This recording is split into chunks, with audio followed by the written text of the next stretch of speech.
شرور أنفسنا وسيئات أعمالنا من يهده الله فلا مضل له ومن يضلله فلا هادي له أشهد أن لا إله إلا الله وحده لا شريك له وأشهد أن محمدا عبده ورسوله أما بعد.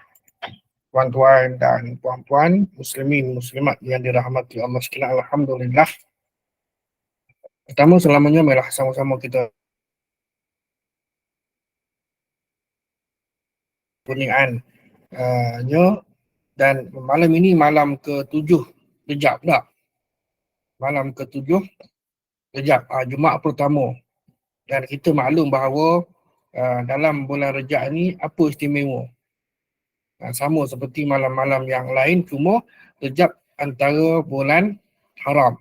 Kan? Situ bezalah. Jadi, baik. Kita menyambung perbincangan kita. Saya ni bila masuk Google Meet ni macam ni lah. Kalau nak share kena yang satu lagi. Baik. Nampak kan? Apa yang tertera pada skrin sekarang ni? Nampak Ustaz, fiqh hadis pahala surban dalam solat. Okey, baik. Okey, malam ni kita menyambung perbincangan kita. Tak boleh nak dia panggil autoplay lah. Baik, berdasarkan kepada buku yang disusun oleh Dr. Omar bin Muhammad Noor yang kini sebagai pensyarah di Universiti Sains Malaysia Pulau Pinang, fiqh hadis, memahami hadis tidak semudah sahih itu sunnah, dhaif itu bid'ah. Okey, buku terbitan galeri Telaga Biru pada tahun berapa ni? Ada tahun mana ni ada tulis Julai 2017 sebagai cetakan pertama. Baik, kita dah masuk siri ke-26. Masih lagi dalam dalam bab yang ketiga, iaitu bab ibadah. Lepas daripada tajuk bab akidah, bab yang kedua kenabian, dan bab ketiga ni kan sebagaimana yang dah disebutkan dalam kuliah-kuliah yang terdahulu bahawa bab ibadah ni banyak. Baru separuh. Separuh dah. Pahala serban dalam solat. Baik, ini seperti biasalah. Penulisan buku ini berdasarkan kepada soal jawab. Sama ada soalan tu dibuat ke, itu lain cerita lah kan. Yang penting kita mengambil istifadah, mengambil manfaat, faedah daripada perbincangan ini. Baik, orang yang bertanya, dia kata saya mendengar sebuah hadis yang mengatakan bahawa memakai serban ketika solat sangat besar pahalanya. Boleh Ustaz jelaskan hadis tersebut? Baik. Yang pertama sekali, kita maklum bila sebut serban. Serban ni kalau orang Kelantan dia serban ni kebas. Kan? Serban ni kebas. Adapun serban ni dalam bahasa standard kita ialah satu pakaian ada tertinggal ni, tradisional. Tradisional orang Arab,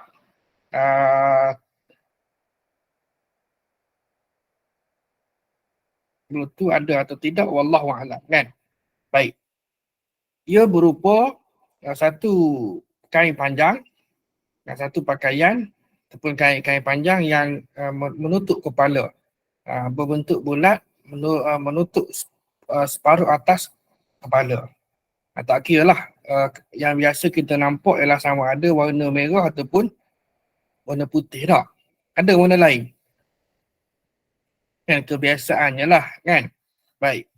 Jadi apabila kita buat sedikit bacaan lah, kita buat dari sudut bacaan, sama ada dari sudut serban maupun yang niqab dan sebagainya ni, yang merupakan pakaian tradisi masyarakat Arab.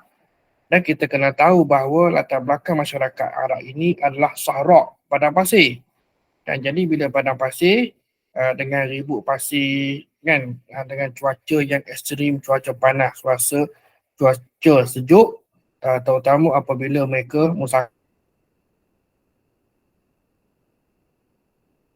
yang menyertai kafilah perdagangan antara Yaman di selatan dan Syam di utara pada musim sejuk dan musim panas. Tak, bagaimana yang kita maklumlah anak detail antara tuan-tuan pun boleh baca lah ila fi Quraisy ila fihim rihlata syita'i was-sayf kan dan sebagainya. Baik. Jadi mereka pakai untuk nak lindung. Malah saya sendiri pun bila belajar di Mesir ni kami lah pelajar-pelajar di Mesir pun pakai serban. Pakai serban tak pakai atas kepala. Tak pakai atas kepala. Pasal apa? Bila musim sejuk, kami pakai untuk nak lilit leher. Kami pakai serban ni untuk nak lilit leher. Biasanya color merah lah kan. Kalau putih ni, kalau macam yang ada gambar yang dipakai oleh almarhum Syekh Atiyah Sokor ni tidaklah. Dan biasanya yang merah itu kebanyakan ada dijual di pasaran. Jadi bila pakai dan juga ialah dia ada angin. Angin yang berpusar.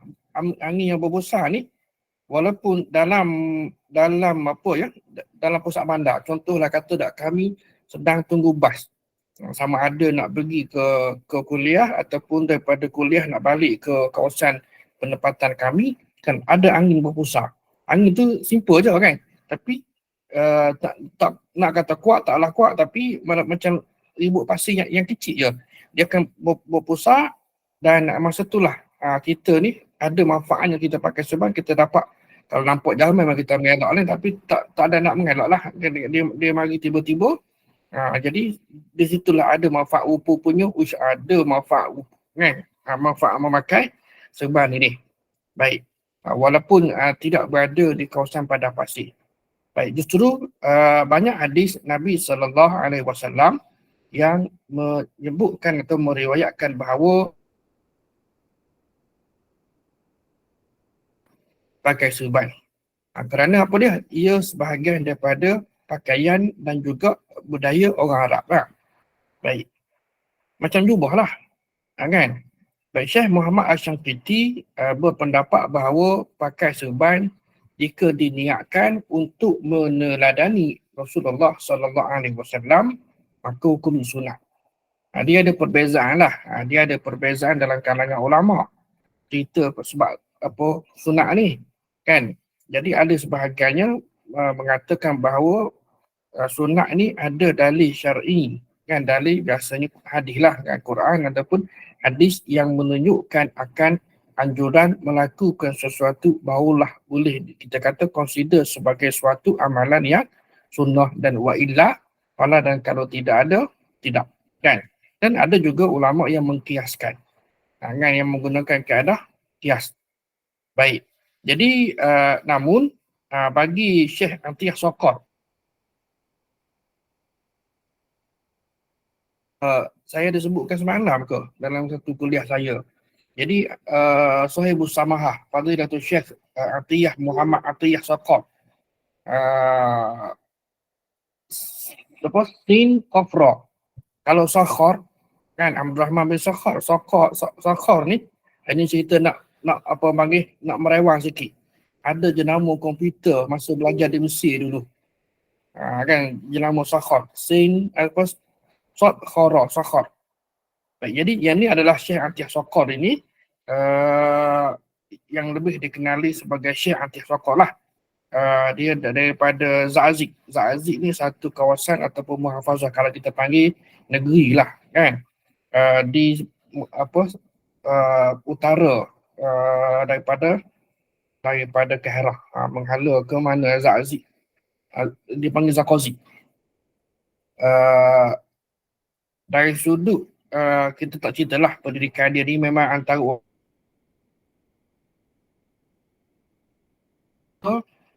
jadi mufti ke ketua lujunah fatwa gitulah, kan. Dan Dr. Atiyah Sokor, cumanya tak apa panggil, ada apa tak boleh sebutkan lah. Dia ada PhD juga kan dalam bidang pengajian apa panggil dirasah Islamiyah dan Al-Lughah Arabiyah. Baik. Jadi bagi Syekh Amtiaz Sokor ini tidak ada perintah untuk memakainya serban tu dengan cara tertentu ataupun memilih warna tertentu. Jadi terpulang kepada si pemakainya. Kan? Clear tak? Habis kalau orang cerita yang bersanak ni, dia akan jadi isu lah. Kan? Jadi bagi Syekh Amtiaz Sokor ni, tidak ada perintah untuk memakainya. Okey, pertama sekali, ada tak hadis? Ada. Kan hadis ni bercampur aduk lah. Kan? Ada hadis? Ada. Kan? Yang menunjukkan bahawa Nabi SAW memakai serban. Baik, sama. Okey, yang kedua. Di sini tidak ada perintah untuk memakainya sama ada di luar ataupun di dalam solat dan apatah lagi untuk nak pilih warna tertentu. Ini bergantunglah.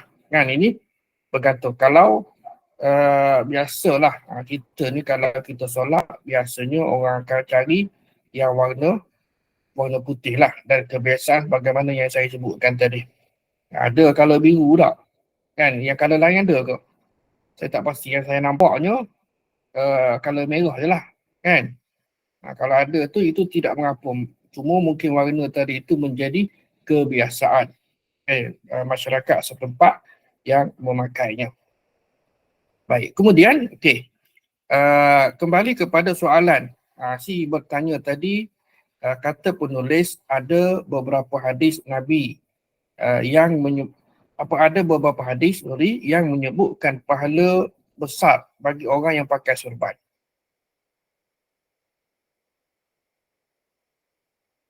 Tu sebab kalau kita taiklah dalam Google ni tuan-tuan, kita akan jumpa. Kan tuan-tuan tarik je kan hadis ataupun kesahihan hadis pakai serban. Contoh kan, keluarlah berbono-bono kan. Baik, antara hadis yang masyhur ialah solatun bi'imamah. Solat dengan imamah. Dengan pakai serban itu ta'dilu menyamai bi khamsin wa ishrina. Menyamai 25 kali solat yang tanpa serban. Macam solat berjemaah lah kan, 25 atau 27 dia punya fadilat. Ini adalah fadilat lah ni. Kan, apa tujuan? Kita nampak bahawa tujuan untuk nak encourage, nak galak orang pakai serban. Dan juga solat wajumaah maknanya bi'imamah. Dan solat Jumaat juga dengan pakai serban menyamai. Biasa kalau tuan-tuan yang mengikuti pengajian hadis ni, tuan-tuan boleh agak dah, betul tak? Kan, terutama yang kedua tu lah. Solat Jumaat dengan pakai serban menyamai pahala 70 solat 70 kali solat Jumaat. Nampak macam ada something wrong, ada tak kena ni kan. Kebiasaan kita boleh agak dah kerana kebiasaannya hadis palsu ini, hadis palsu tu ulang kan, adalah nampak ada kepelikan ataupun keganjilan kan, keganjilan pada matan dia kan, ataupun juga antara ciri yang dikenal pasti ialah buat amalan sedikit tapi ganjarannya tu besar, hebat. Contohnya ni lah kan, contoh kata yang pertama ataupun yang kedua, solat Jumaat ni kalau pakai serban dengan 70 kali solat Jumaat, begitu banyak sekali. Baik, hadis ini ada kan, isunya adalah ada hadis, ada hadis oleh Syirwah bin Syahrada Ad-Dailami. Dalam kitab, sebab dalam buku ni disebutkan Firdaus Al-Khitab ataupun Musnad Al-Firdaus lah. Baik, kata Imam As-Sakhawi dalam kitab dia Al-Maqasid Al-Hasanah, ni hadis palsu. Mana dia menukilkan ataupun mengambil pendapat daripada guru dia, iaitu Amil Mukminin dalam bidang hadis Al-Hafiz Ibn Hajar Al-Asqalani. Begitu juga dengan Mullah Ali Al-Qari dalam kitab dia Al-Masnu'ah fi Ma'rifati Al-Mawdu' juga kata hadis ni adalah hadis palsu. Jadi hadis ini dia datang dengan pelbagai riwayat. Ini sekadar contoh lah kan. Ini sekadar contoh. Yang Syirawah ini turut menyebutkan hadis lain dengan lafaz as-salatu fil imamah bi asyrati alafin hasanah.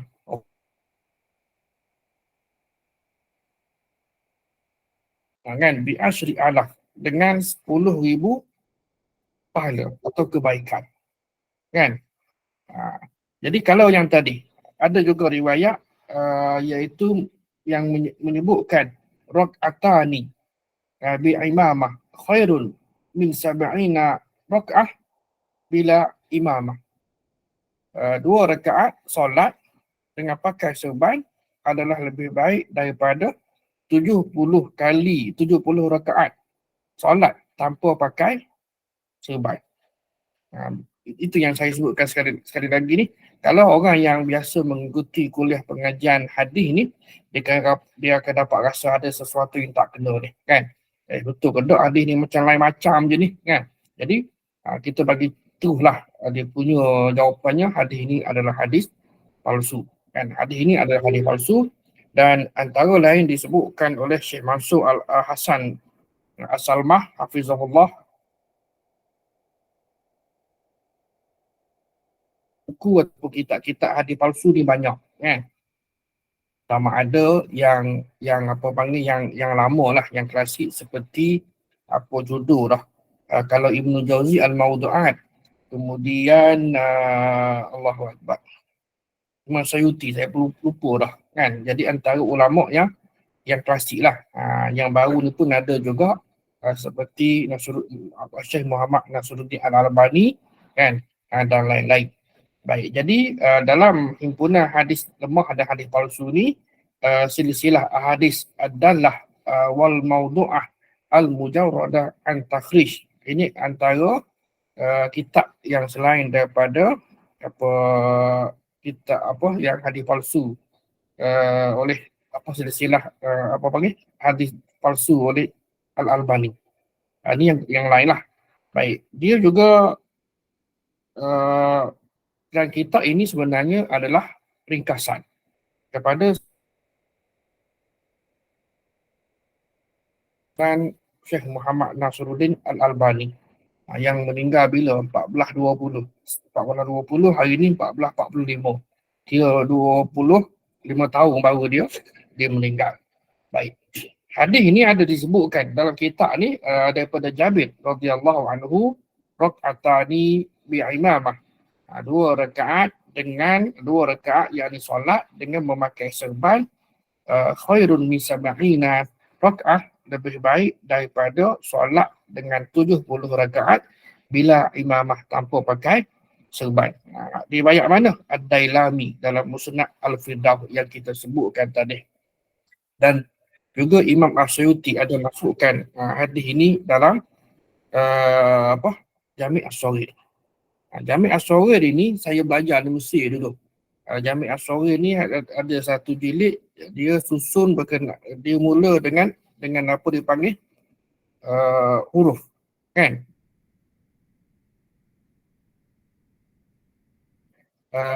Cara penyusunan yang dibuat oleh imam-imam hadis. Kalau dalam konteks Imam Suyuti macam ni, kan? Dia ada keadaan tertentu lah, tuan-tuan. Kalau yang pernah baca lah apa dia panggil Mu'jam Mufarras Al-Hadis An-Nabawi oleh orientalis Brengsik, itu dia berdasarkan kepada perkataan. Jadi ada pelbagai keadaan ataupun penyusunan yang dibuat oleh para ilmuwan, termasuklah juga orientalis ini di dalam usaha mereka untuk nak memudahkan pencarian hadis-hadis Nabi SAW. Itu dibuat bila? Sebelum zaman adanya komputer dan apatah lagi dengan adanya internet ataupun software.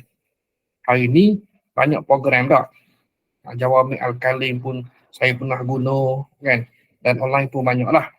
Selain daripada Maktabah Syamilah, apa lagi? Dora, kan? Islam Core dan pelbagai lagi yang offline.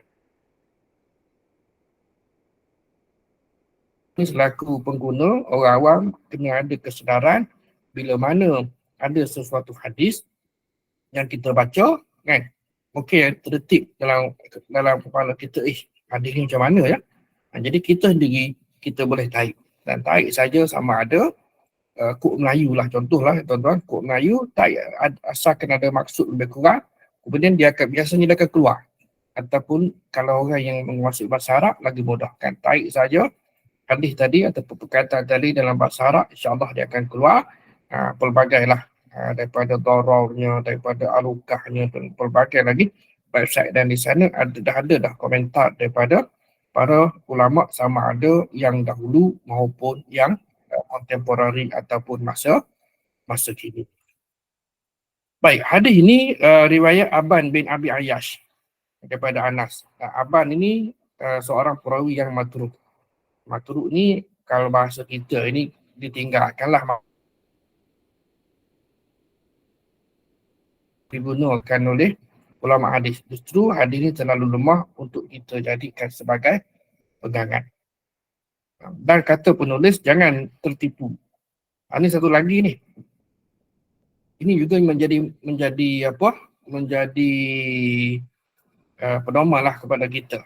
Apabila menemui hadis ini dalam kitab fiqh. Dia masalah sekarang ini, sebahagian daripada kita ni, bila ataupun orang panggil apa, AADK, dah asal ada dalam kitab, okey, dah betul dah ni hadis ni, kan sahih dah ni. Tak. Jadi kita kena bersangka baik kepada ulama yang menyusunnya, tak kira ulama daripada mana sekalipun serata dunia, mereka dan juga serata dan pelbagai bidang.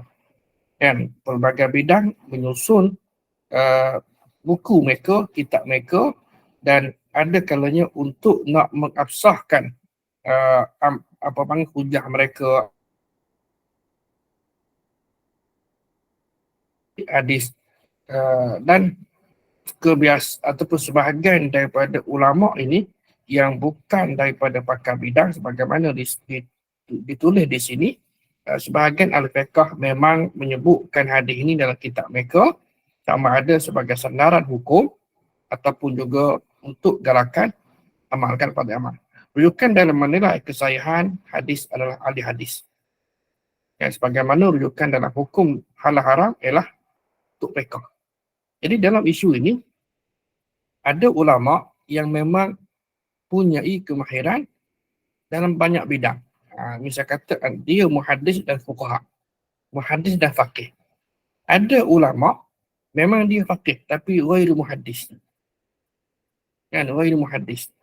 Antara contohlah, ni ulama besar ni, Syafi'i, kan. Ibnu Hajar Al-Haythami Al-Makki. Kan. Dia memang ulama besar hebat. Dia kan silap sebutkan jadi isu pula dah. Anak kata tidak mahir ke ataupun lebih kurang macam tu lah kan. Tentang hadis ini. Saya pun sebut juga, saya pun dengar kuliah-kuliah maknanya tokoh-tokoh yang baca dalam buku dan sebagainya. Walaupun dia memang ulama besar, tapi dari sudut pengetahuannya tentang hadis Nabi ini agak berkurangan. Sebagaimana Imam Muhammad bin Muhammad Al-Ghazali. Kan, 3 kali bin Muhammad ada. Muhammad bin Muhammad dan Abu Hamid Al-Ghazali juga kita kata mempunyai tahap penguasaan terhadap hadis ini terlalu rendah. Kan, sehingga kan dia memasukkan sebahagiannya hadis-hadis yang bermasalah dalam Ihya Ulumuddin. Ini orang dah kaji dah. Ada Profesor Datuk Dr. Jawi Hadaki daripada UTM sama dengan seorang hadis-hadis masyhur kan, yang dhaif ni yang tersebar dalam kalangan masyarakat Melayu, dan kalau tak silap ada 235 buah hadis yang bermasalah tadi, yang mereka kenal pasti wujud di dalam Ihya Ulumuddin. Orang Melayu dia sensitif. Saya ada artikel dulu tu, bila dah tukar komputer, tukar laptop banyak ni, ada yang missing lah. Itu sekadar contoh. Jadi isu di sini ialah kita kena berhati-hati. kan. Kena berhati-hati sebab ada orang dia faqih dan muhaddis serta mufassir, kan. Dia tidak semua, walaupun memanglah kalau kita baca banyak kata karya ni, kita akan dapati seorang ini okey, dia lebih kepada sekian. Contoh kata Imam Al-Zahabi, kan, dia punya kecenderungan, kehebatan dia dalam bidang hadis dan juga tarikh, kan. Dan tafsir dan tarikh, kan. Contoh, bermakna bidang lain tu bukanlah dia tidak tahu, kan, tapi dari sudut penguasaannya tadi itu agak terhad ataupun terbatas. Terbatas ni wallahualam, kita tidak memperlekehkan hak keilmuan siapa-siapa, kan. Tapi mereka lebih fokus ataupun tumpukan kepada bidang-bidang yang mereka minat, dan ini dapat dilihat melalui pelbagai karya mereka. Baik. Kemudian, okey, yang kedua, Syekh Zahid Al-Kautsari ada berkata rujukan dalam setiap ilmu ialah tokoh-tokoh ilmu tersebut. Mana setiap hari ni, setiap bidang ilmu, kan. Contohlah kata kita lah ya tuan-tuan, apa panggil, di bawah pengajian Islam, kan. Ada bidang, tiga bidang besar, iaitu usuluddin, syariah dan bahasa Arab.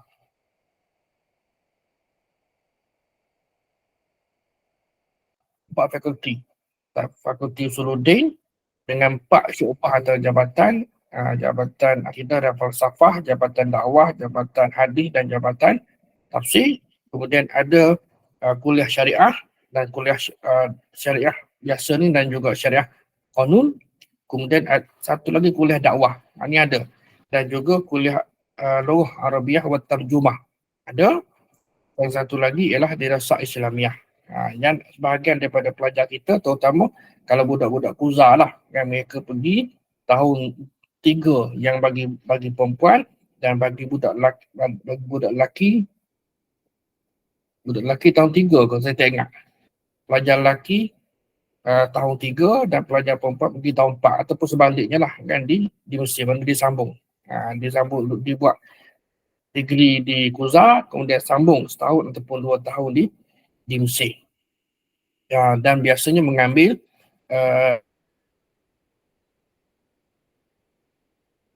dirasah Islamiah.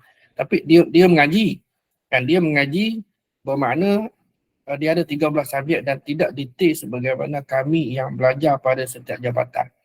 Ini yang kata bukan kata nak mendidakkan siapa soal, siapa alim, siapa jahil, tak, kan.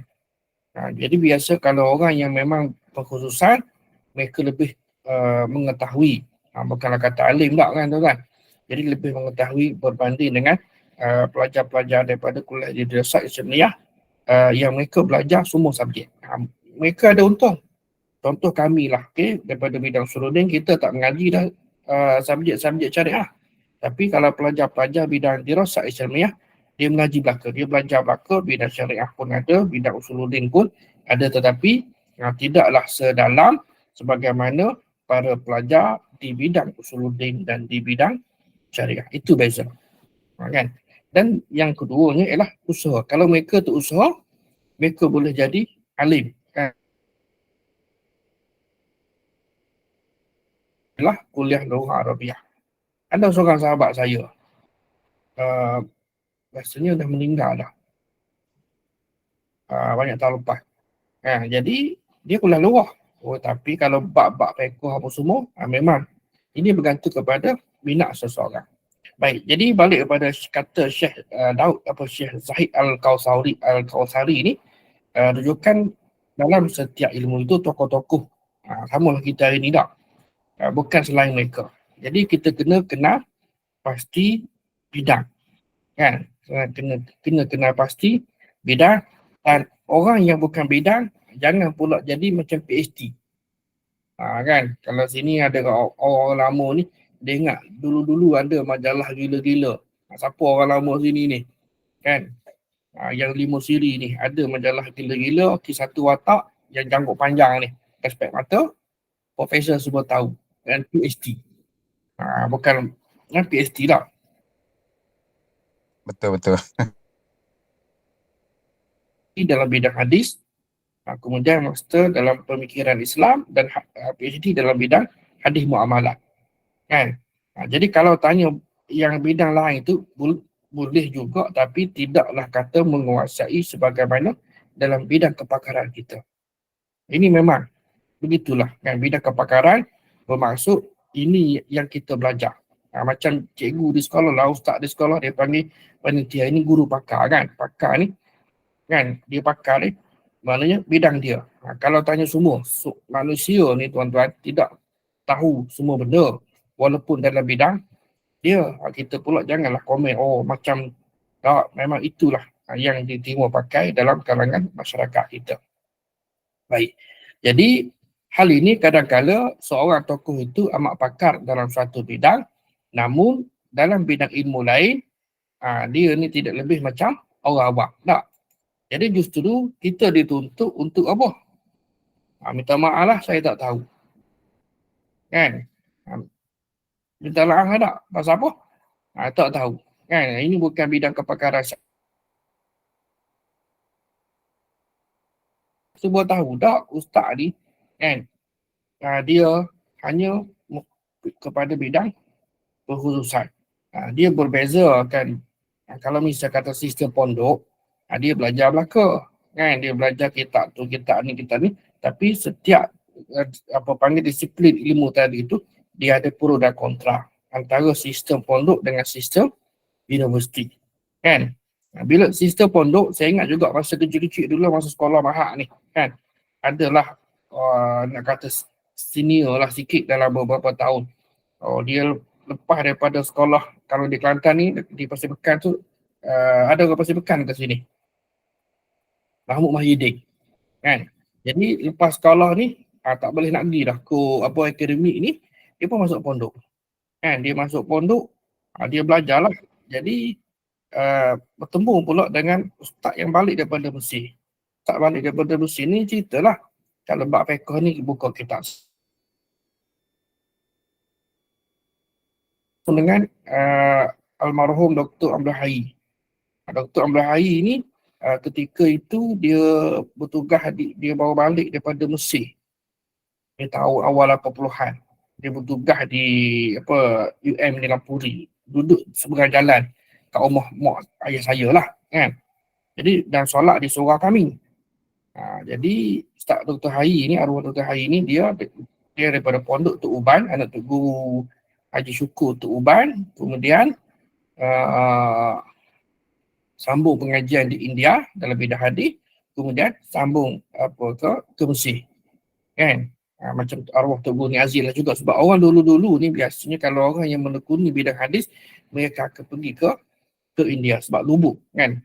Mesir ni tak jadi, tidaklah kata sedetail sedalam pengajian hadis yang yang diajarkan di Pakistan dan di India. Baik. Jadi inilah dia. Supaya kita ni tahu, ini pakar bidang. Baik. Soalan kedua.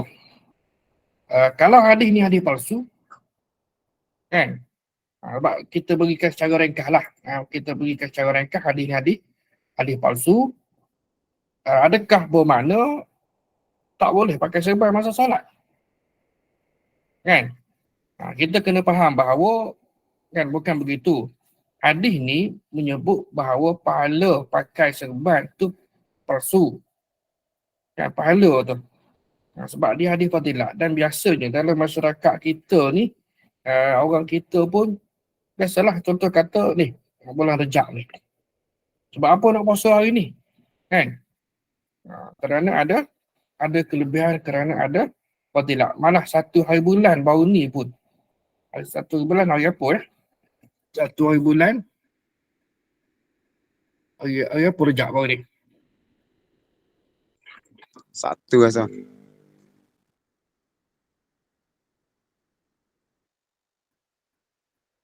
Ya kan kami? Dah nak bukan. Hari Sabtu hari Sabtu. Hari satu Rejab. Hari Sabtu. Hari Saya Sabtu. duk balah dengan mak saya puasa. Jadi biasalah tak? Jadi dia nak puasa. Kalau dia niat puasa hari Sabtu, maka puasanya zero. Kerana tidak disyariatkan pun puasa sunat pada hari Sabtu. Dia nak puasa apa? Ini bergantung pada niat. Jadi kalau dia nak puasa kerana rejak ini masuk dalam bulan haram, kan, mudah-mudahan ada pahala. Tapi ialah sebab orang kita ni, dia berpegang kepada Nabi pesan, kan, sekurang-kurangnya puasa 3 hari sebulan. Bahasa mulanya 3 hari sebulan, banyak dah. Senin Khamis, Senin Khamis, Senin Khamis, Senin Khamis, dan juga 13, 14, 15. Tak. Itu je sebenarnya. Hari-hari yang memang confirm disyariatkan untuk berpuasa. Tapi orang kita dia suka. Kalau saya nak puasa, saya akan pilih hari yang memang dalam kelompok hari yang disyariatkan. Yang maknanya Senin Khamis dan 13, 14, 15. Tak. Yang kita dah sebutkan hari tu. Yang kelompok lagi ni 9, 10 Muharram, hari Arafah dan 6 Syawal ni, 6 dalam Syawal ni, itu tak masuklah, kan. Maksudnya yang ada pada setiap bulan adalah Senin Khamis dan hari-hari putih. So kalau nak puasa 3 hari sebulan, cukup itulah Senin Khamis, settle dah, ataupun hari putih, selesai, kan. Jadi samalah juga yang ni. Jadi bukan bermakna kita ni tidak boleh pakai serban bila kita nak solat, tak ada masalah. Cuma kan dari sudut kelebihan tadi tu, apa kelebihan? Bila kita kata suatu kelebihan, maka mesti ada nas yang menunjukkan sedemikian. Akan tetapi sayangnya nas tadi, dalil tadi, hadis tadi itu adalah hadis palsu. Ini yang kadang-kadang berlaku. Dia jadi seorang ustaz tu tapi kena niat yang betul kerana nak contohi meneladani Nabi SAW, kan. Dia isunya panjang, tuan-tuan. Kan. Orang Kelantan panggil semuta tak? Kan. Dia ada cara ikat pula ni. Cara ikat pusing kanan, pusing kiri, macam-macam lah. Kan. Iaitu tu benda, apatah lagi pula dengan sanaknya sekian. Kan. Sanak ni masing-masing hari ni berbangga. Siapa nak? Okey, sanak pakai serban. Kan. Hari ni berbangga. Okey, ambil dengan saya gini-gini, kan. Dan jika kita ketepikan hadis ini, ada dalil lain yang boleh digunakan untuk galakkan pakai serban ketika solat. Antaranya dalil yang umum, kan, firman Allah Subhanahu wa taala dalam surah Al-A'raf ayat 31, a'udzubillahi minasyaitonirrajim, ya bani Adam khudhu zinatakum inda kulli masjidin wa kulu washrabu wa la tusrifu innahu la yuhibbul musrifin. Wahai manusia, ilmu yang indah setiap kali masuk masjid. Kerana setiap kali kita nak pergi solat, pakailah pakaian yang indah. Kan? Pakaian yang indah ni semua faham. Kan? Hari ni orang belajar, orang mengaji semua faham. Bukanlah bermakna setiap kali nak pergi solat, terutama solat mingguan, solat jemaah, nak kena beli baju baru tak perlu. Kan? Asalkan yang indah, yang bersih, kan. Tidak disyaratkan pun, yang disyaratkannya adalah pakaian yang indah. Kan? Macam raya lah, tak semestinya baju baru tak. Cuma oleh kerana semangat ni, kan, nak sambut, kita pun dah booking, dah tempah dah baju raya. Walhas patutnya, kalau ikutkan baju yang patut kita beli untuk Ramadan, orang kita terbalik. Okay, baju raya pula tak basuh lagi, kan, ambil daripada kedai tu, memang simpan dan pagi raya pakai dengan yang tak basuh-basuh. Kan, ada bau lagi. Point, kan.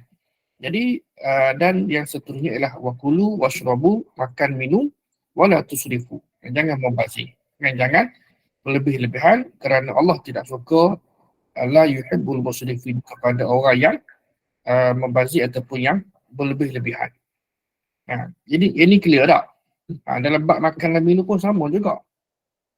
Terutama inilah esok lusa ni ada kenduri. Ya, kita pergi tempat makan kenduri, ambil banyak, kan.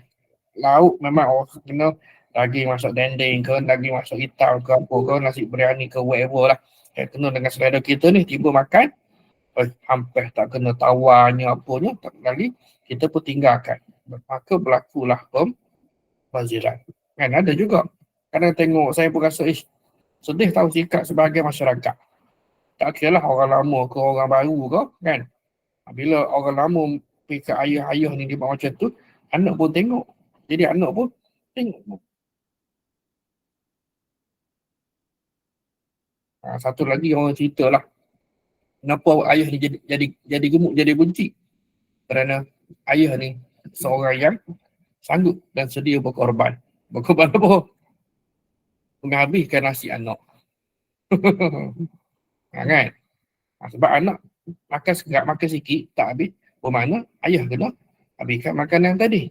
Jadi dalam konteks kita ni, letaklah makanan tadi itu yang biar sedikit boleh tambah kan, daripada dia membazir dan juga berlebih-lebihan. Kerana kita tahu, kita bimbang dengan amalan yang melampau ataupun yang membazir itu juga boleh mengundang kemurkaan dan tidak ada barakah daripada Allah Subhanahu Wa Taala.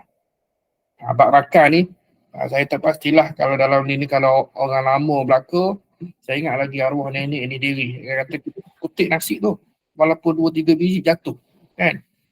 Pasal apa? Kita tak tahu di manakah barakah. Ni tak bukan apa panggil petani, tak ada kan. Jadi kita menghargai susah payah kan, orang pergi, orang kata panggil bercedung lah. Pergi menuai kan, padi kan, kita tengok bagaimana nak dapatkan beras, nak dapatkan nasi ni kan. Jadi punya susah kita dapat rezeki, dapat makan ni berbanding dengan ramai lagi yang apa panggil tak dapat makan sesedap hidangan kita ni. Itu orang tua dulu dia cukup pantang. Ada beberapa butir nasi jatuh hari ni, kadang-kadang je nasi hari ni tak kisah pun. Kita bimbang tadilah dari sudut barakah hilang ataupun ditarik ataupun tidak diberikan oleh Allah Subhanahu Wa Taala kerana sikap kita sendiri. Baik, tuan-tuan yang dirahmati Allah sekalian. Okey, kita balik semula kepada Ibnu Katsir kata di dalam mentafsirkan ayat ini. Ini tuan-tuan boleh tengok kan, tarik saya. Baik je lah tafsir Ibnu Katsir online kan. Jadi mudah ini. Ia bahasa Inggeris, bahasa Melayu tak ada lah kan setakat ni. Jadi oleh sebab ayat ini dan hadis-hadis yang semakna dengannya, kata Ibnu Katsir disunatkan untuk berhias ketika solat, terutama solat Jumaat dan solat hari raya. Solat Jumaat kita maklum. Cuma dia berbeza. Kalau di negeri Kelantan, Terengganu, Kedah dan Johor yang cuti mingguannya jatuh pada hari Jumaat kan, biasanya orang lebih bersedia dengan pakai baju Melayu, kain pelekat dan ataupun juga jubah kan, ataupun juga baju Melayu sepasang siap bersamping. Gitu ke?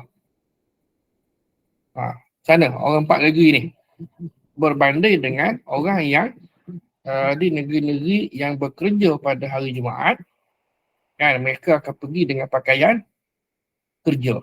Mak saya dulu 2002.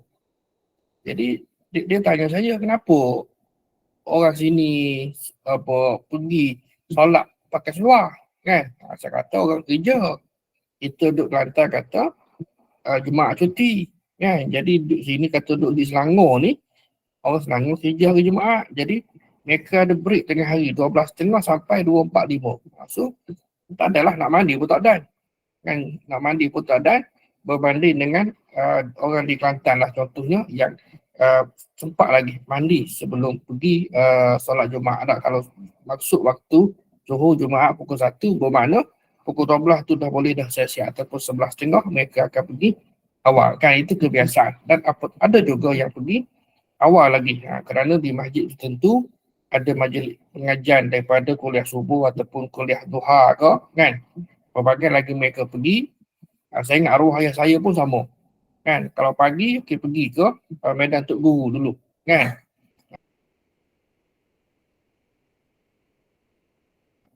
Balik itu dalam sekitar pukul 10 pukul 12. Okey, mandi siap-siap untuk nak pergi ke masjid bagi solat Jumaat pula. Itu sekadar secebih pengalaman lah kan. Kuku ada orang baru sini. Kalau orang lama memang dia rasa dapat bezakan. Baik. Jadi sama ada solat raya pun samalah. Baik, di serban salah satu bentuk perhiasan. Salah satu bentuk perhiasan dan pakai indah, maka dia menjadi perkara sunat untuk kita pakai ketika nak solat. Dan dia ada fungsi juga sebenarnya ni. Kan kalau tuan-tuan baca dalam kitab Syama'il Al-Muhammadiyah kan.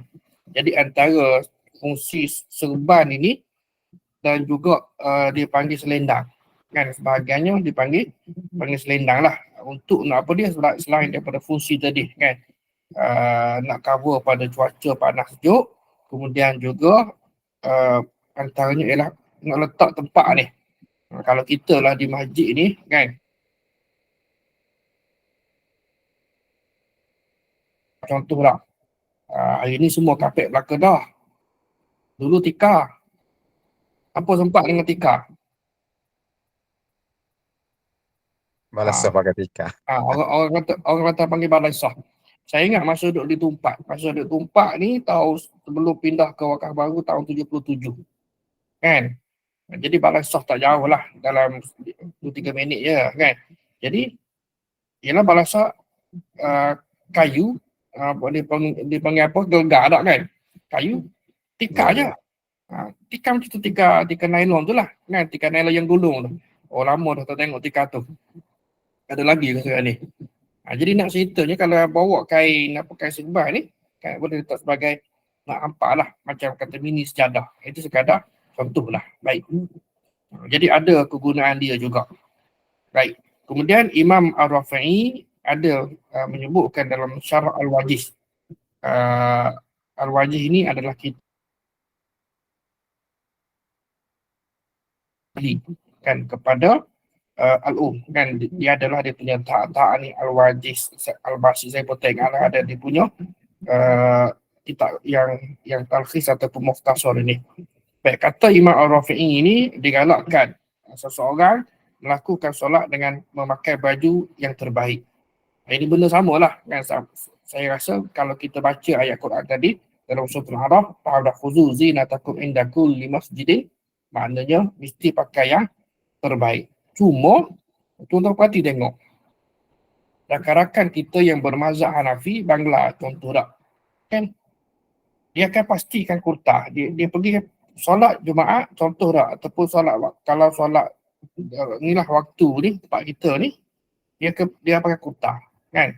Jangan sangatlah kan, sebab mazhab Hanafi memang mereka syaratkan okey pakai pakaian yang pelabuh menutupi punggung. Tu dia punya, tak tahulah punggung besar ke kecil ke, boleh dia.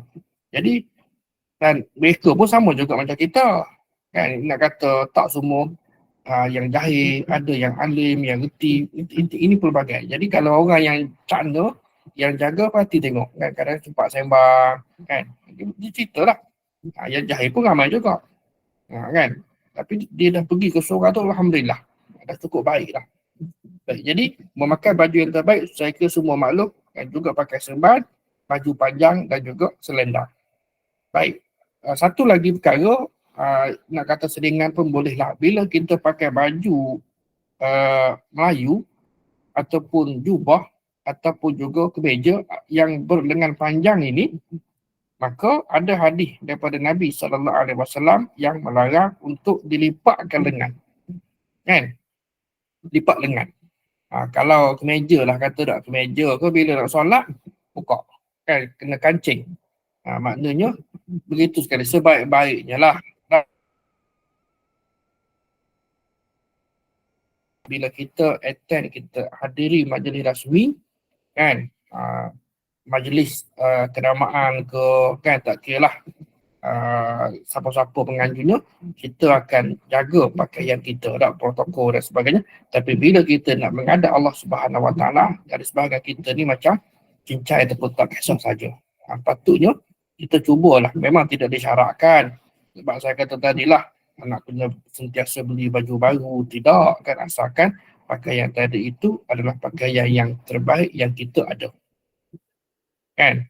Kalau kita tuan-tuan tengoklah baca bagaimana dalam kalangan sahabat kan zaman Taif, Allahu Akbar tak pakai nak apa panggil nak solat pun terpaksa delay tunggu bini duduk tunggu kat rumah kan bila seorang sahabat ditanya mengapa nak balik tergesa-gesa ni kan, kerana mereka hanya ada satu pakaian sahaja tak, satu pakaian untuk solat. Nak ceritanya Taifnya sebahagian daripada masyarakat ataupun sahabat. Baik, sebagaimana ucapan Ibn Katsir tadi, galakan pakai baju yang indah dan serban semakin kuat apabila kita nak hadir di solat Jumaat dan solat hari raya tu, dan terutama imam. Dan hari ni imam dia ada pakai yang khas dia. Kan? Saya perhati tengok, malah di kampus pun sama dia. Kan, dan kebanyakan masjid hari ni pun ada sediakan jubah kub imam tak kan. Banyak kata juga tu, kan saya tanya. Kan? Jadi tak apalah, paling tidak pun imam dah pakai yang pakai uniform lah kan, sebab dari sudut bagaimana nak memimpin solat, sebab imam pun manusia, kadang-kadang kalau orang kerja pejabat dia jadi imam, dia pakai kemeja dengan seluar selek ni, tak kurang manis lah kan. Jadi maka pihak masjid biasanya menyediakan jubah kepada imam dan termasuklah juga kepada khatib. Ini pun ada inisiatif daripada sebahagian masjid ini yang jemput khatib luar, maknanya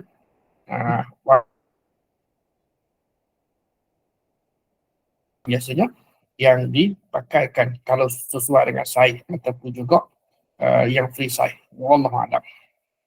Baik. Imam ni. Sebab imam ni penampilan nak kena jaga. Kan? Penampilan nak kena jaga. Payah nak jadi imam ni. Baik. Imam An-Nawawi menyebutkan dalam kitab Majmu' Syarah Muhadzab, kata ulama kami selain daripada mandi.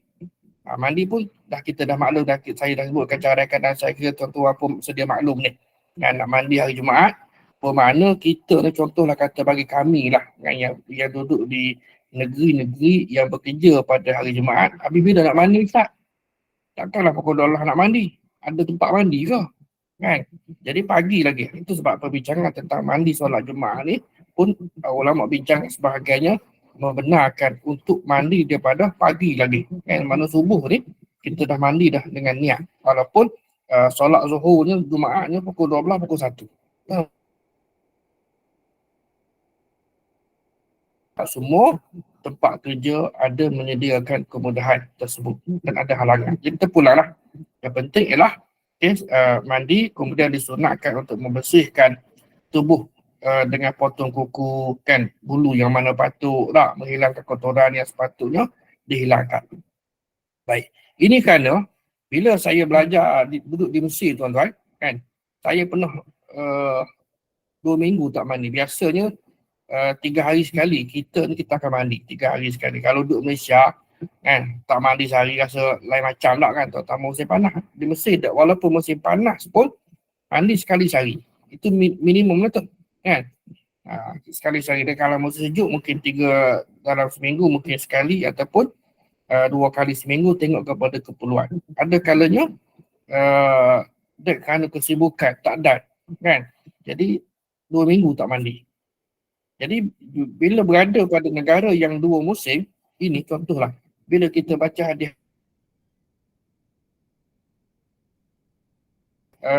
hadis solat Jumaat ni, rupa-rupanya baru kita rasa. Duduk Malaysia tak rasa, tak nampak benda tu kan. Jadi mengapa Nabi suruh mandi? Sebab apa? Kalau seminggu tak mandi, agak-agaknya apa? Walaupun dari sudut daripada kelembapan udara berbeza tak antara di kawasan Saudi ataupun di Mesir dengan kita yang beriklim khatulistiwa kan. Memanglah dari sudut kita kelembapan tinggi, sana tu kurang berbau.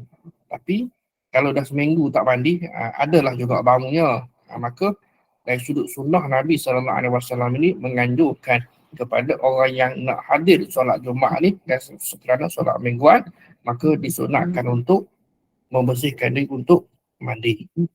Kita ni negeri yang banyak air ni tak ada masalah, walaupun air akan naik tak bersih. Wallahualam. Baik, juga berwangi-wangian. berwangi-wangian, kemudian bersiwak, biasalah membersihkan gigi, baju ataupun pakaian yang indah sebagaimana kita maklum. Dan kata Imam Nawawi lagi, sebaik-baiknya color putih. Kan, berwarna putih. Jadi ada orang dia suka. Saya ingatlah kalau tempat saya pun ada beberapa orang jemaah ni saya perhati lama saya tanya. Kan? Dia kata memang saya kalau dah pergi solat, pergi surau, saya akan pakai baju putih. Kan? Dia akan pakai baju warna putih. Kalau kain pelekak ni, saya tak ingat lah. Kan? Kain pelekak ni tak ada masalah lah. Tapi seboleh-boleh begitu. Kan? Sebab sebagai orang ada suka pakai jubah. Kan? Ada yang tak suka pakai jubah. Tapi yang si Polan ni, kan? Memang sehingga saya tanya. Dia kata tadi saya pergi solat, saya akan pastikan saya pakai pakaian yang putih. Tanya, kan samalah seperti orang lain dengan mandinya, dengan potong kuku, bulu dan sebagainya, dengan berwanginya. Dan apatah lagi imam, kan dia menjadi contoh teladan yang terbaik kepada masyarakat. Baik, juga pakai serban dan selendang. Selendang ataupun selempang lah, kan, yang menjadi sunnah Nabi SAW. Cuma kain yang kalau dalam Asyama'il pun kain selempang Nabi ni very simple sebenarnya. Dia bukannya kerah macam ataupun tuan-tuan untuk tengok sebahagian letak pada bahu kanan kepada bahu kiri. Dia tidak begitu. Kan? Ini kalau perbincangan dalam Syama'il ni. Kan? Macam kain serban lah. Kain serban letak atas bahu. Tak letak atas bahu. Dia berkurang macam tu. Ada keadanya bila musim panas, Nabi lap peluh. Kan? Itu antara benda yang ada disebutkan di dalam syarah Asyama'il Muhammadiyah.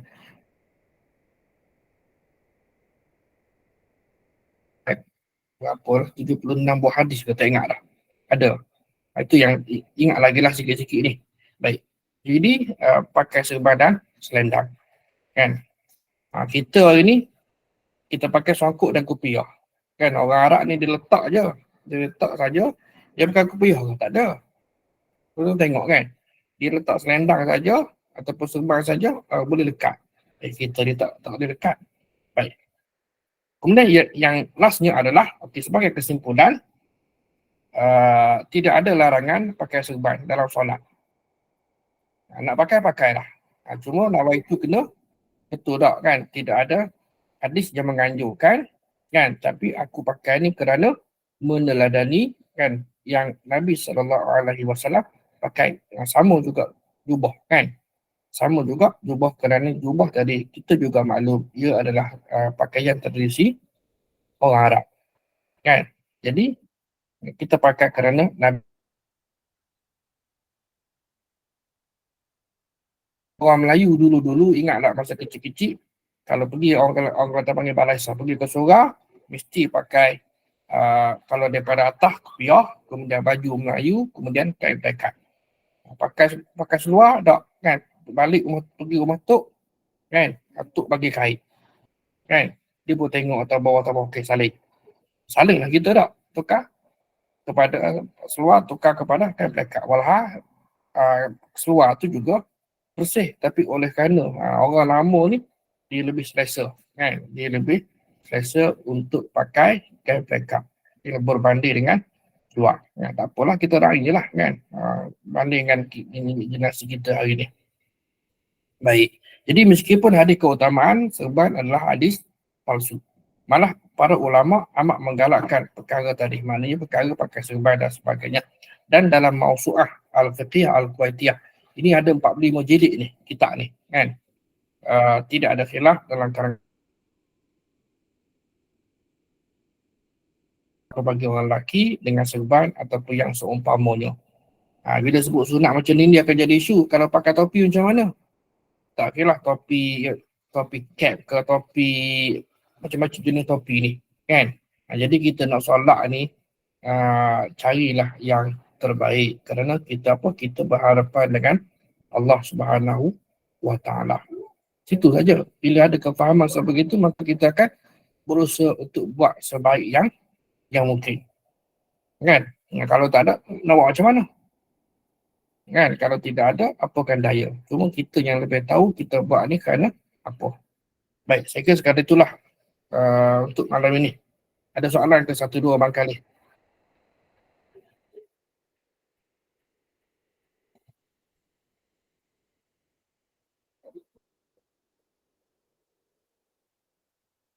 Assalamualaikum Doktor. Assalamualaikum warahmatullahi wabarakatuh. Pak Sid dari Pulau Pinang. Orang Pinang sihat no? Sihat Doktor, Alhamdulillah. Cuma nak tanya Doktor sikit lah, wallahu a'lam. Sebelum tu kita macam biasa Doktor, kita meraihkan pendapat orang-orang ustaz-ustaz kita yang lama dulu kan. Ana dulu sempatlah mengaji kan, tapi dalam tahun 90-an macam tu. Masa kita dulu pun pakai sorban. Tapi kita tak dengar pun dalil yang tok guru kita pakai sorban, dia kata mengikut dalil sekian, ataupun pakai sorban dengan bersanad. Ana tak lalui lah zaman tu, zaman kita mengaji dulu. Tetapi kebelakangan ni Doktor, kebelakangan ni baru kita dengar katanya ada sanad pakai sorban, ada hadis-hadis keutamaan, kelebihan pakai sorban. Jadi ana nak minta pandangan Doktor lah, apa motif dia orang ni sebenarnya? Adakah nak cari pengaruh ataupun demi perniagaan lah Doktor? Mungkin Doktor boleh bagi penerangan sikit, sebab kita pun dulu pakai sorban, tapi kebelakangan ni ataupun dulu kita tak didedahkan dengan benda-benda hadis-hadis ataupun sanad-sanad tentang kelebihan sorban ni. Wallahu a'lam. Terima kasih Doktor. Okey, panggil hadis-hadis yang berkaitan dengan sorban ini boleh dikatakan fadilah ataupun kesemuanya adalah dhaif. Kan? Sorban tu, hadis-hadis yang berkaitan dengan sorban tu dhaif. Jadi bila dah dhaif ni, kita faham lah. Cuma bagi golongan yang mereka ni, kita tidak nafikan. Jangan salah faham tak. Dia kadang dia berlaku untuk main popau-popau ni kan. Baik. Jadi hadis-hadis yang menunjukkan kelebihan pakai sorban semuanya dhaif. Adalah pelbagai riwayat ni. Seperti apa dia? Yang memisahkan kita dengan golongan musyrikin adalah sorban dan pakai topi. Kan, orang musyrikin pakai topi, kita pakai sorban. Dia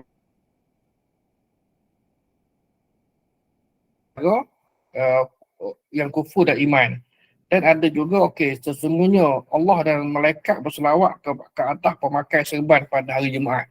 Benda ni pun benda tidak sahih pun. Baik.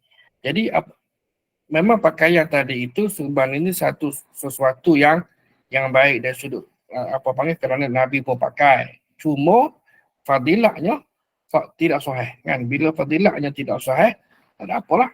Dan bagi golongan yang nak ni, jadi mereka pusing juga bahawa dari sudut sanad. Adalah sanad didang ni. Jadi pulanglah pada masing-masing. Saya nak kata apa? Kan? Kalau ikutkan ada pandangan, ialah kalau kita buka lah buku-buku ataupun kitab-kitab dalam mereka ni pun ada dia punya dia panggil amalan dan justifikasi sebab ada musabab kan. Jadi ada kalanya perbuatan Nabi pakai serban ini kita kena menunjukkan makna warak, akan tetapi menunjukkan adat dan juga tabiat sebagaimana adat makan kan, adat minum, adat berpakaian. Dan di sini ulama beza pandangan tentang nak meniru, nak mencontohi perbuatan Nabi SAW ini. Baik, dan Nabi ada pakai serban, dan Nabi kita tahulah kan, dalam bisa kata dalam Asyama'il Al-Muhammadiyah ni, Nabi kalau unta dia bagi nama, dan kalau serban pun ada juga nama ashab, maknanya awal. Dan Nabi pakai, dan di bawah serban dia pakai topi. Macam kita lah, kepiah lah bahasa kita tak kan, kepiah ni kan dia tidak pakai letak saja kan, pusing atas rambut tak kan, maknanya ada alat penutup macam kopiah ataupun topi, dan ada kalanya Nabi SAW pakai topi ataupun pakai kopiah tanpa serban. Ada kalanya pakai serban tanpa kopiah lah kan. Dan pelbagai lagi lah. Baik. Jadi saya pun bila duk belajar kata mungkin dalam 10-15 tahun ni lah kan timbulnya macam-macam sanak kan, terpulang lah kan. Jadi benda ni tak tahulah nak kata apa Syekh.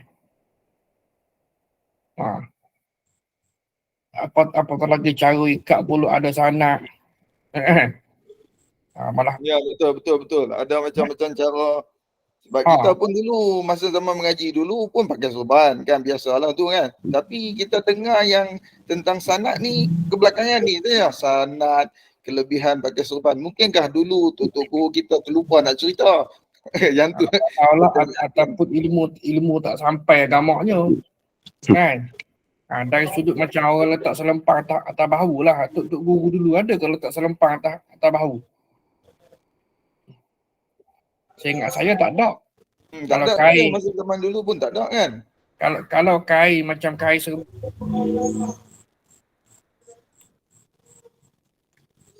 itu yang Nabi pakai. Nabi letak dua atas bahu, makna berjuntai ke kanan tu. Kan? Dia macam tu. Bukannya letak selempang sebelah kanan ataupun kiri. Kan? Setahu dan sepaham saya begitu. Baik. Jadi, okey, yang keduanya sambung sikitlah. Cerita warna ni memang tidak ada warna khusus.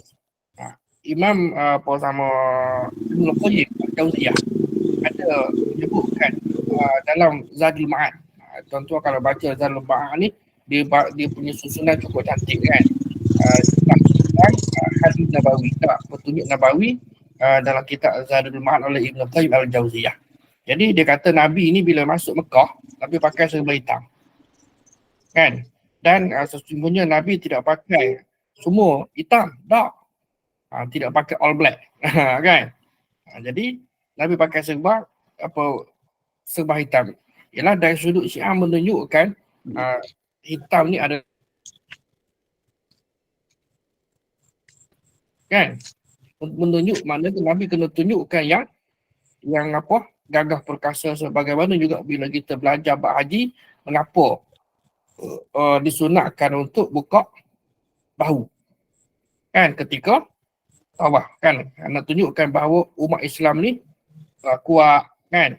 Dan benda ni kekal zaman berzaman, dia dah jadi ibadah walaupun dah 1000 tahun dah berlalu pun, tetapi ibadah itu tawaf dia diwajibkan untuk nak buka bahu tak kan. Dan satu lagi ialah satu lagi ni, entah pakai serban ada ekor tak? Ekor panjang, ekor pendek. Ya, doktor. Setengah ada ekor di sebelah kanan lah, ekor di sebelah kiri. Kan? Jadi benda tu ada je, dia bukan ibadat. Benda ada kan, tak kira lah ekor panjang ke ekor pendek ke kan. Jadi ada juga perbincangan misalnya diperbolehkan.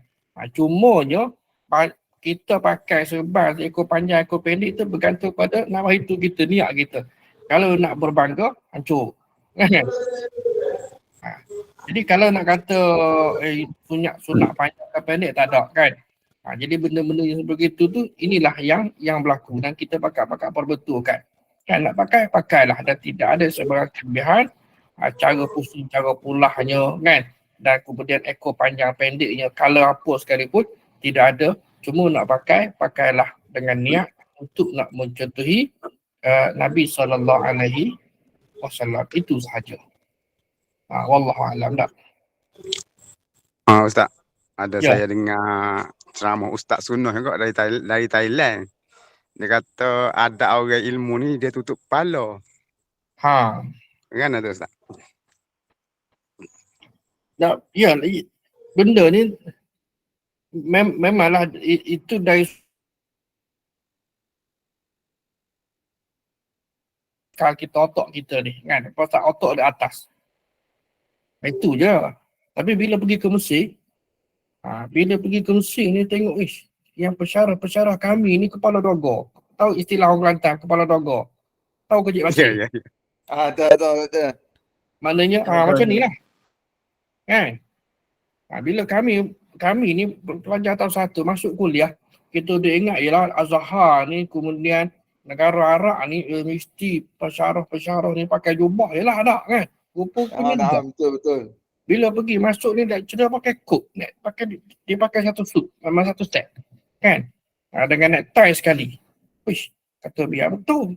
Dah lah tak ada dogo je lah kata kan, mana tanpa songkok kepiuhnya, serbannya kan. Tu. Jadi masa solat pun sama, bila kita solat kan Zuhur kan pun sama juga. Cuma atas dasar tadilah, itu pandangan lah. Pandangan maknanya atas dasar kerana akal. Tadi tu. Wallahualam lah, hanya tahu saya lah. Kok ada tuan-tuan boleh tambah, dipersilakan.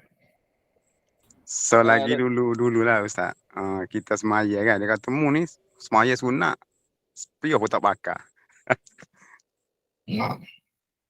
Tak, cuma dari sudut adab lah kan. Dari sudut adab sebagaimana kita hadir menjadi rasmi. Itu saja. Kan. Jadi solatnya tetap sah. Macam juga pakaian lah. Kan. Pakaian ni. Jadi kalau kita attend menjadi rasmi ni, kita tie-in. Kan, dengan kemejanya tak-in, dengan kancingnya, dengan tak-in masuk dalamnya. Tapi bila kita solat Zuhur, solat Asar, baju kemeja kita duduk di luar. Tak double standard tak? Kan? Cumanya dia sudut adab kita kepada Allah Ta'ala ni tak berapa cantik, tak berapa comel lah, itu je. Patutnya tak-in lah juga maknanya. Kan? Jadi seolah kita juga berada dalam satu majlis rasmi. Ya, memang majlis rasmi. Apa dia? Hamba menghadap Allah Subhanahu wa Ta'ala, lebih besar lagi daripada majlis rasmi. Menghadap Allah ini adalah kan memang agenda yang cukup penting dalam hidup kita. Wallahu a'lam. Cuma doktor mungkin last kita boleh bincang sikit. Macam kata doktor tadi, kitab Zadul Ma'ad kan, Imam Ibn Qayyim, lagi satu Imam Zahabi, semua seolah-olah kan kalau kita bincang dengan menyebut nama-nama tokoh sekian menjadi satu macam allergic kepada tok guru kita yang lama ni, seolah-olah macam mereka itu tidak mengenali tokoh-tokoh ini. Padahal bagi saya sepatutnya menjadi seorang tok guru, maaf saya cakap doktor lah, jadi seorang tok guru yang mengajar ilmu agama ni sepatutnya kita kenal tokoh-tokoh yang besar dalam bidang agama ni kan. Contohnya macam Ibn Qayyim yang kita sebut tadi lah. Tetapi nama tokoh menjadi satu bahan yang menjadikan mereka ni tidak suka untuk kita jelaskan lebih lanjut. Lebih-lebihnya lagi kalau kita sebut kitab-kitab itu seolah-olah menjadi satu benda yang allergic kepada dia orang. Doktor kita sembang sikit. Wallahualam masih doktor. Dia dalam sistem pendidikan tradisional atau pondok ni, mereka indoctrinate belajar kitab-kitab ni. Jadi benda ni berlaku kan pada generasi yang senior daripada saya lagi lah kan, yang balik daripada Mesir era 70-an. Ialah daripada Mesir ni buat balik kitab, contohlah kata Al-Azkar Nawawi kan. Saya sebagai contoh sendirilah kan, contoh hidup. Saya beli kitab Al-Azkar Nawawi ni masa belajar di Mesir. Saya sendiri pun tak guna juga. Tapi bila balik Malaysia kan, saya bawa balik, okey. Kemudian tak diajar lagi kan. Buku pertama yang saya kuliahkan di surau tempat kediaman kami lah di Wakaf Baru ni ialah buku terbaru terbitan almarhum Dr. Yusuf Al-Qaradawi, Malamih saya beli balik Malaysia pada Oktober 1994. Jadi ada pun kitab azkar dan yang sebagainya ni kan, masa tu 30 tahun dulu ni memang boleh kata orang tak baca pun di surau dan masjid seluruh negara.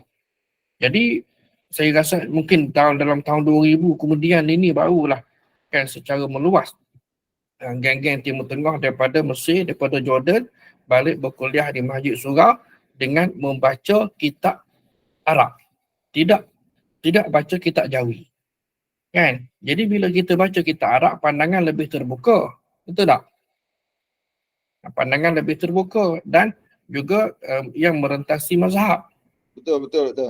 Jadi bila macam ni, jadi menghadapi saingan dan tomahan daripada golongan tradisional tadi. Situ saja bagi dia tak ada dalam kitab. Sedangkan kita juga bawa pandangan masih lagi dalam Syafi'iyah ni. Jadi orang yang daripada aliran tradisional ni dia rasa kurang senang dengan kami yang belajar daripada Al-Azhar ni sebab kita belajar kitab-kitab yang luas, yang banyak dan juga merentasi mazhab. Yang merentasi mazhab tu halah kalau Syafi'iyah saja pun kan kita banyak lagi kitab yang yang klasik maupun juga yang moden. Jadi ada kalanya tidak selari dengan pandangan mereka. Dia rasa tergugak itu saja. Kan? Sebenarnya dari sudut keluasan ilmu ni ada, tapi itulah sayang.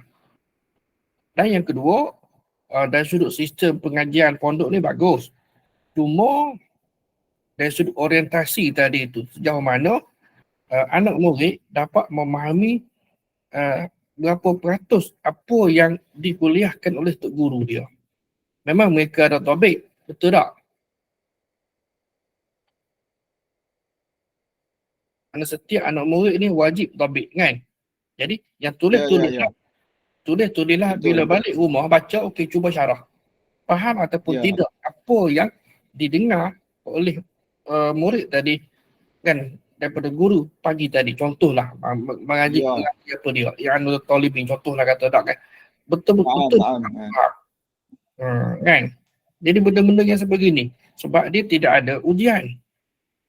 Dia ada berbanding dengan sistem pendidikan moden ada ujian. Dan sistem pendidikan moden pun ada kelemahan, ada kekurangan. Kita tidak nafi setiap sistem ada pro and con. Tapi kalau bagaimana nak buktikan?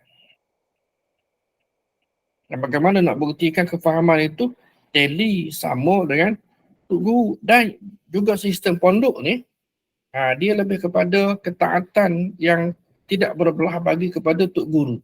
Memang tok guru kita sanjung tidak ada masalah, tak ada orang nak bagi. Kan, dan apabila geng-geng lah kami ni daripada Mesir yang balik ni kan dan buat terjemahan kepada dan juga editing dan juga di universiti mula ada kita panggil tahqiq kan, kalau pensyarah yang menyelia pelajar FYP projek sarjana muda TC lah Latihan Ilmiah kan. Jadi pelajar degree ni mereka dikenaki buat tahqiq. Kitab fiqh misal kata Furuk Masail, Muniyatul Musalli dan sebagainya. Kan? Jadi buat tahqiq maksudnya ayat Quran kita tulis surah Al-Baqarah ayat 10. Ni hadis ni Sahih Bukhari kitab sekian bab sekian. Kerana dalam kitab-kitab Jawi hanya dimuatkan ayat, dimuatkan hadis tapi tidak ada rujukan. Tak. Maka pelajar-pelajar yang ni lah yang buat dan dia menjadi satu cabaran tamparan kepada dia kekal dengan status quo dia begitu. Seolah-olah pendidikan yang kami ni seolah liberal dengan sekular ni mengancam. Tak, kalau dia betul-betul mantapkan ada kombinasi antara sistem tradisional dengan sistem moden. Ya, betul doktor. Saya sokong tu. Dia akan lebih cemerlang dan itulah yang buat kita mau. Di pondok moden di Kandis. Betul. Itu sepatutnya berlaku. Dan juga dari sudut keadaan ataupun metodologi. Kan, keadaan ataupun metodologi di pondok mereka ajar, misal kata saya lah tuan-tuan. Ajar kitab sekian, Muniyatul Musalli, apa habis. Kan? Saya kalau kuliah saya, saya juga misal kata saya mengajar kitab Al-Azkar lah di surau kan. Jadi saya juga menyebutkan perihal keadaan ataupun metodologi yang digunakan oleh Imam An-Nawawi di dalam memuatkan hadis. Kan? Contohlah kata bila sebut babul istizan, bab minta izin. Ya. Kan? Akan pensyariatan minta izin ini. Kalau ada ayat yang berkenaan dengan subtema lah, lepas tu dia buat mari hadis. Yang pertama hadis muttafaqun alaih, Bukhari Muslim. Kemudian yang kedua hadis Bukhari. Kemudian hadis Muslim. Dari sudut kedekatan minyak tu nampak dia saya ceritakan. Sebab saya melalui proses metodologi. Misal kata kalau orang yang tidak melaluinya, dia hanya membaca dari sudut konteks saja. Memang ilmu dapat, tapi saya akan cerita tengok bagaimana kaedah penyusunan yang dibuat oleh Imam Nawawi. Kita faham juga kaedah dia. Ya, betul Doktor. Itu yang kita nak tekankan kepada masyarakat. Pada masa yang sama, mereka dapat ilmu dan juga dapat memahami kaedah dan metodologi penyusunan ataupun penulisan sebuah kitab yang ditulis oleh ulama. Allah A'lam. Baik, terima kasih banyak Doktor. Ambil masa Doktor pula. Penjelasan yang betul lah tu. Kita harmonikan Doktor kan. Kita pinggirkan, kita nak supaya masing-masing berkembang. Kan? Okay, saya kira sekadar itulah malam ini. Terima kasih atas perhatian semua. InsyaAllah kita jumpa pada kuliah kita yang berikutnya. Aku liqauli hadza astaghfirullahalazim li wa lakum. Wassalamualaikum warahmatullahi wabarakatuh. Dan kita tangguhkan. Waalaikumsalam. Jazakallah khairan jazak Doktor. Terima kasih Doktor. Terima kasih banyak Doktor. Ya dah.